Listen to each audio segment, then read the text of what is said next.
Hi guys, welcome back to the channel. आज हम start करेंगे पोएट्स एंड पैनकेक्स के क्वेश्चन आंसर। चलिए स्टार्ट करते हैं। Question number 1, describe the makeup room of Gemini Studios. Answer, the makeup room of Gemini Studios looked more like a hair cutting salon with incandescent lights at all angles and half a dozen large mirrors.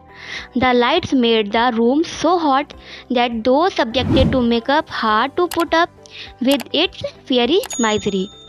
Question number 2. How was strict hierarchy maintained in the makeup room? Answer, each makeup room man was allotted his task according to his designation. The chief makeup man put makeup on the chief actors and actress. His senior assistant attended to the second hero and heroine. The junior assistant, the main comedian, the actors who played the crowd were the responsibility of the office boy. Question number 3. Why did the office boy go to the author? Why was the author praying for crowd hooting? Answer, the author worked in a cubicle apprential with nothing to do. The office boy frequently barged into English him on how Gemini Studios was allowing his great literary talent to go waste in a department fit for barber and pervert. The author's only hope of reprieve was to pray that makeup for crowd shooting would call him away. Question number 4. What advantage did the office boy think Subbu had? Answer, the office boy believed that Subbu's advantage was by virtue of being born a Brahmin. This would have given him greater exposure to a more affluent society, greater opportunities and better openings. Question number 5. What were Subbu's literary achievements?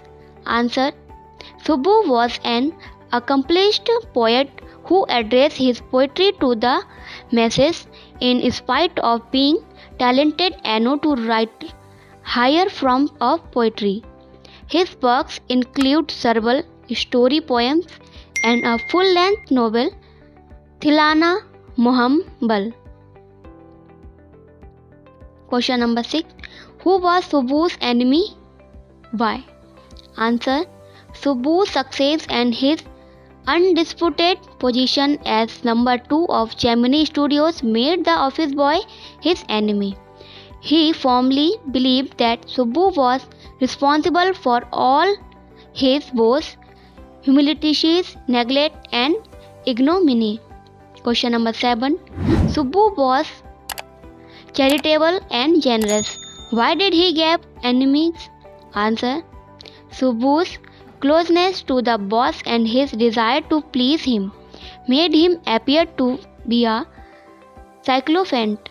His readiness to say nice things about everyone was miscontributed as crony. So Subbu had enemies like the office boy who wished the direct things for him. Question number 8. How did the legal advisor ruin an actress' career? Answer, when an extremely talented but temperamental actress lost her temper and blew up the producer on the sets. The lawyer quietly recorded the outburst. He then played back the recordings. Utterly shocked and dumbfounded, his actress was unable to deal with the shock and terror she experienced and her career ended. Question number 9. How did the lawyer lose his job? Answer, the lawyer lost his job when his story department of Gemini Studio was closed down. This was the first time in human history that a lawyer lost his job because his poets were asked to go home. Long answer type. Question number 1. Describe the makeup department of the Gemini Studios. How did it prepare the players for a movie? Answer. The makeup department of the Gemini studio was located in the upstairs of Robert Cliff's stables. They bought and lavishly used truckloads of a makeup material called pancake. The makeup room contained large mirrors and bright lights set all various angles. It looked like a hair cutting salon. It was a terrible experience for an actor and actress to undergo the makeup. The lights generated intense heat. The members of the makeup department represented different parts of India. It symbolized national integration. 95% of the shooting of a film during those days was done on the stage sets. It demanded that every pore of the actors' faces should be closed, thus, they were painted and looked ugly. A strict hierarchy was maintained. The chief makeup man made the hero and heroine ugly. The office boy painted the crowd players ugly. Question number 2. What was moral? Rearmament Army described their visit to the Gemini studios. Answer. Frank Buchmann's Moral Rearmament Army visited the Gemini studios in 1952. It was a drama company. In reality, it was a counter movement to international communism.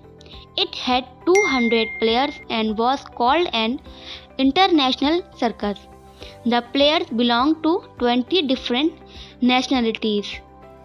They presented two plays in the most professional manner. The play represented simple homilies and the costumes and sets were superb.